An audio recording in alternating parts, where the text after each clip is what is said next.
Hello and welcome to all of you once again on today's video. We're going to talk about an interesting concept like always. And today we have in store for us a concept called principles of influence. So we are going to understand what are these principles of influence and how do they influence us and how can we utilize them. So who should be looking at this video? Perhaps everyone in some way or the other. Especially if you're in the sales or business development team, then this might be of immense importance to you. But even otherwise, if you're a corporate professional or a businessman or an entrepreneur or even a homemaker, this will definitely give you some insights that you can apply in your own context. So I'm really excited to talk about the principles of influence. Let's get started. So what are these principles of influence? Let's first and foremost try and understand what is the meaning of the term influence. So influence in a very simplistic fashion is the ability to impact other people's behavior. So whatever you do or whatever you say tends to impact people, have an impact on them and their behavior. And that is why influence is something that we all must work on. Whether you're a team leader or a manager, or perhaps you are someone from the business development team trying to influence the clientele, it is something that we all must learn. How do we create the right influence? So this is something which is the core of our discussion today, and we'll talk about this in further depth as we progress. Now, you talk about influence, you cannot ignore one of the finest experts in this arena, Dr. Robert Cialdini, who several years ago wrote a beautiful book called Influence, which became an international bestseller. And even today, the concepts that he advocated are being practiced across the industry. So this is a book that he wrote, which you see on your screen right now, titled Influence. And within this book, he highlighted 6 principles that one needs to look at in the context of creating influence on other people. So what are these? They are authority, liking, scarcity, reciprocity, consistency, social proof. Wow. Now, if that sounds quite overwhelming, trust me, it's not. It's fairly simple and straightforward. And the simplicity of these principles is what really makes them tick and work for you. So let's get started. Let's understand each of these principles in further depth and how can you use them in your context. First and foremost, we have the principle of authority. Now, what does that mean? Now, while you're talking to people, people look at you in several ways. For example, are you a subject matter expert? Are you someone who holds immense knowledge in the area where you're talking, right? So people believe in experts or people who are in positions of authority. Now, what do I mean by positions of authority? For example, within an organization, if you hold an important position, let's say you're the chief technology officer, and you talk about technology, then people are more likely to believe you because of the position or the kind of designation that you hold within the hierarchy of things. Also, if you have been working on a particular subject, for example, you're a PhD or you are someone who has been researching on a particular topic for a long period of time, then people are more likely to believe in what you say because you come with that kind of credentials backing you. Now, authority is represented in terms of domain knowledge, but it can also work in the context of the attire that you wear. Let's say, for example, you walk up to a particular ATM, an automated teller machine, and you see a guard standing outside and he says, the machine is not working. Now, without going inside, you still believe what the guard says because he's wearing a uniform, he's wearing a hat, which tells you that he might be the guard, right? So your attire also has some kind of influence on what people perceive from you. Now, how does this work for us? So whenever you go for a meeting, look at what kind of meeting are you attending. Your attire will have an impression on the minds of the other people. So for example, if you're going for a sales meeting, then you better are dressed accordingly. You have the formal attire so that you create the right impression on the people in front of you. So your attire complements what you're saying, your domain knowledge complements what you're saying, your experience complements what you're saying. So there could be multiple things which could help you establish authority. And of course, if you hold a particular position or a designation, or even for that matter, if you're considered to be a thought leader in a particular industry, then that could help you establish authority. And this is perhaps the reason why we tend to believe more in what doctors tell us about diseases and disease prevention. We don't believe in any Tom, Dick, and Harry. At least I would not believe in any Tom, Dick, and Harry, but an expert opinion would definitely matter. Similarly, when you are watching a cricket match, and you're listening to the commentary, if the commentator happens to be a former sportsperson, then you're more likely to believe in what they are analyzing about the game. So all in all, people who have domain knowledge, expertise, and also through their attire are helping you gain that trust is what we call as the principle of authority. Extremely important that we also try to showcase or demonstrate authority in whatever position we tend to enjoy within the scheme of things.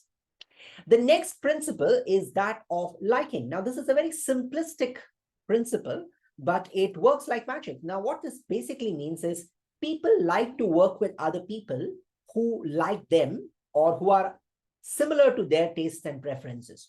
For example, this is where peer liking comes into picture. Kids either in school, college are likely to do things that their peers are doing. Why? Because they see themselves as part of their own personality. Similarly, when you have to work with someone, let's say you approach a client, then try to identify something which is common with them.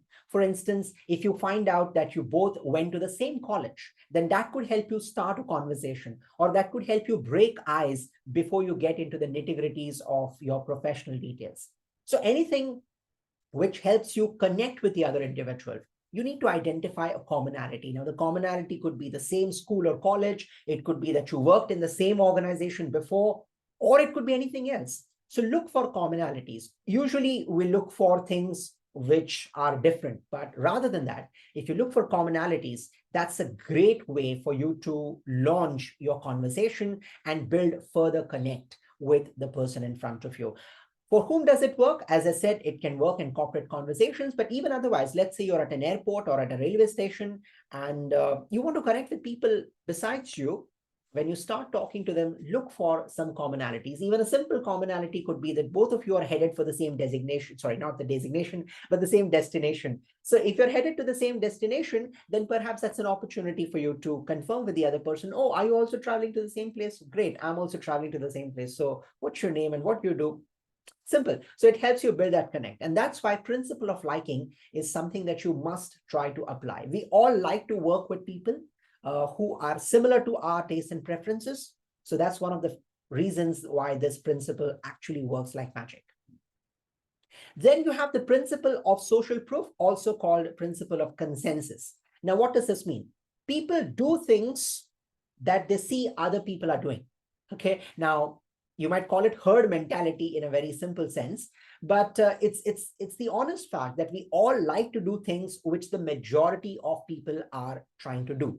Now, for example, when you watch a television advertisement and let's say the advertisement is for a beauty product, and they would say, we asked 100 people which cream would they prefer so that they feel fresh and their skin tone improves. And out of them, 94% people said that they would go for product A rather than product B. Now, you're also likely to go for product A if you're into beauty products, because a vast majority of people have already validated the fact that product A is far superior to product B. Now, what you're looking for is social proof. You're trying to be a part of the majority. And this is something which is human tendency. We like to do things which a vast majority of people do. Another example that I could share with you is when you go to a hotel. We never go to a hotel where there is absolutely no crowd, because in our minds, that hotel might not offer the right kind of ambience or the right quality of food. Because if they provide right quality of food or ambience, then they would always be crowded, right? So we don't mind waiting in the queue for some time before we get inside, but we would rather prefer to go to a hotel or a restaurant where you see enough number of people out there. So you're looking for social proof in another way.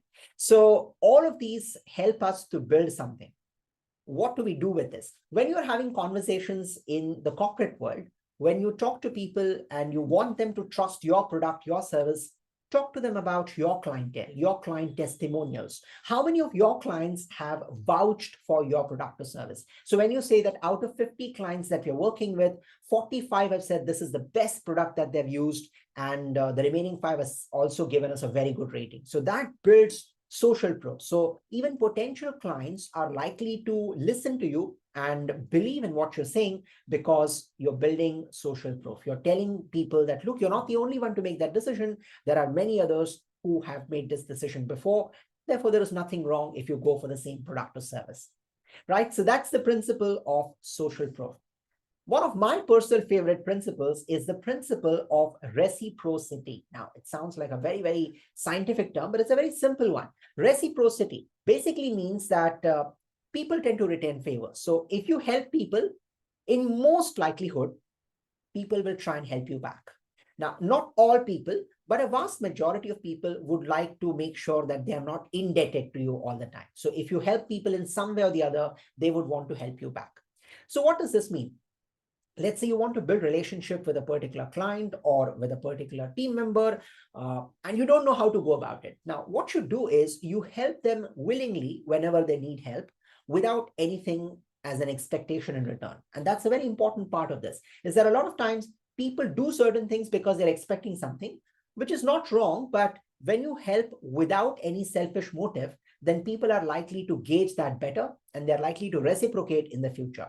So when you're helping someone on anything without any particular selfish expectation in return, then over a period of time, people do see the genuine side of it, and they're also likely to reciprocate. They're also likely to return your favor. Now, it could be a very simple thing. Someone is looking for which school should he or she send the kids to, and they are new to the city, they have no clue about it, but you have been living in the city for about 10 years now, you have a fair idea which school is a better school, you share that piece of information. Now, you have not given any money, no gifts, nothing, but all you've done is shared information. Perhaps the next time you're looking for some information, there is a possibility that the other person might want to help you. If not, at least you can go and approach that person because you have helped the same person sometime in the past. So that's how reciprocity works. Now, reciprocity can be only in terms of verbal messaging. It can also be in terms of gifts. And one of the reasons why corporate gifting is such a popular trend in today's world is because it builds reciprocity. When you give something to someone, it makes people think, and they also want to reciprocate and help you back. But one word of caution here, one caveat that one would like to exercise is that if you're trying to give something as a physical gift, just be aware about the policies, especially in the corporate context, because in some organizations, accepting or giving gift is considered tantamount to bribery. So if that is the case, you might want to completely refrain from doing this. But yes, you can build reciprocity by trying to genuinely help people with information. And I think that's the best form of reciprocity that you can build. Give people information, data, whatever you can, which can help them take better decisions or solve their problems. So principle of reciprocity is a wonderful, wonderful thing that you can do to build, connect, and establish long-term relationships. The next principle is the principle of scarcity. Now, scarcity is a common term. What it means is anything which is in short supply will automatically creates its own demand. Now, people want to have more of things which are available in less of quantity. Perhaps that's one of the reasons why most people would like to have gold as compared to iron or stones, because gold is available in less supply. Now, the way scarcity works is not just when things are actually scarce, but when you also create scarcity, and that's what we call artificial scarcity. And we see this all the time on television, isn't it? Companies are shouting from the rooftop. They say, you want to have this product, you need to get it now because it's available at a 30% flat discount. Before the end of the month, if you book it, you get that discount. Thereafter, this particular offer will expire. Now, this limited time offer, which is placed in front of you, builds scarcity in your mind. And therefore, you want to grab that product. You want to ensure that you get a better price. So scarcity is something that human beings especially are very sensitive with. And therefore, anything which is available in scarce supply will automatically create its demand.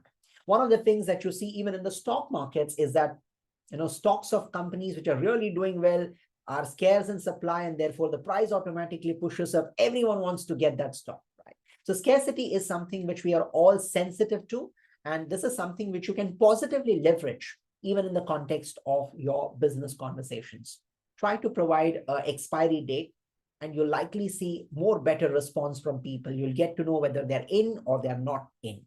So that's the principle of scarcity. And then finally, you have the principle of commitment and consistency. Now, there are two things combined here, but let me explain this to you in pieces. So what is commitment? In general, people commit to a particular product and they continue with the product for a long time. So for example, if you are a big fan of a particular product brand, you're committed to the product, And you're also likely to be consistent in your choice. For example, let's say you have a specific brand of toothpaste. So every time you go to the supermarket, you are likely to buy the same brand of toothpaste for two reasons. One, you want to show commitment or loyalty towards the product. And the other thing is there is consistency. There is effort involved in looking for another brand, something which you have never used before. So because there is effort involved, people rather would want to be consistent in their choices.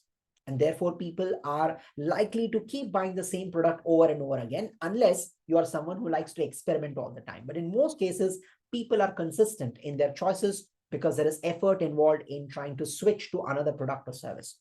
Now, more on commitment. Commitment is something when you are talking to customers or you're talking to potential customers, you can build commitment. How do you do that?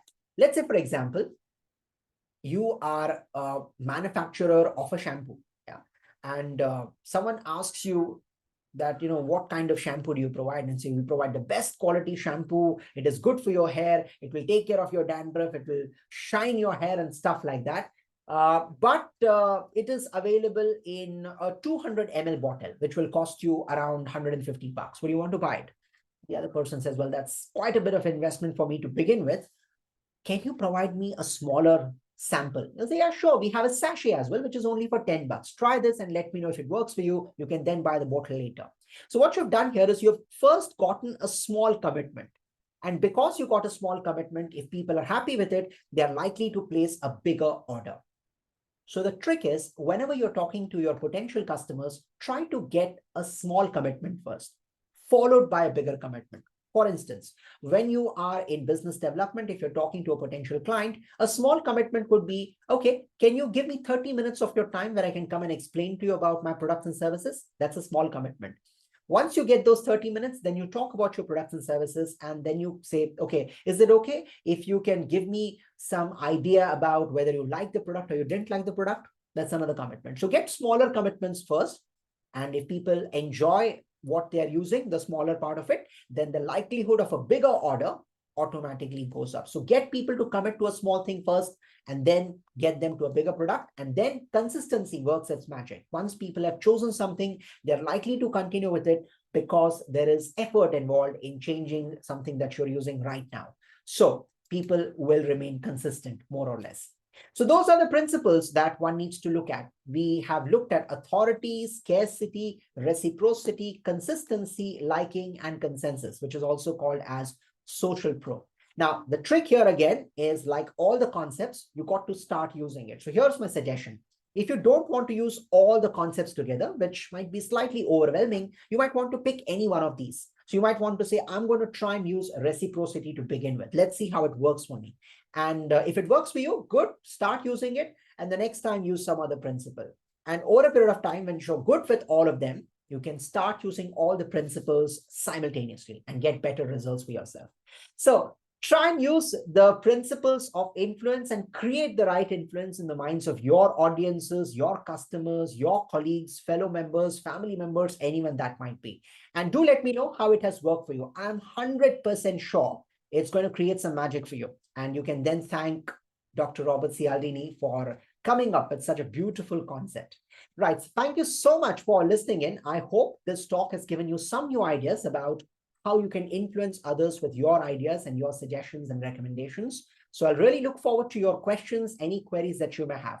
Till that time, mull over it, use it, and do let me know how it has worked for you. And I'll see you again sometime very, very soon with another concept, another video. Till then, take care.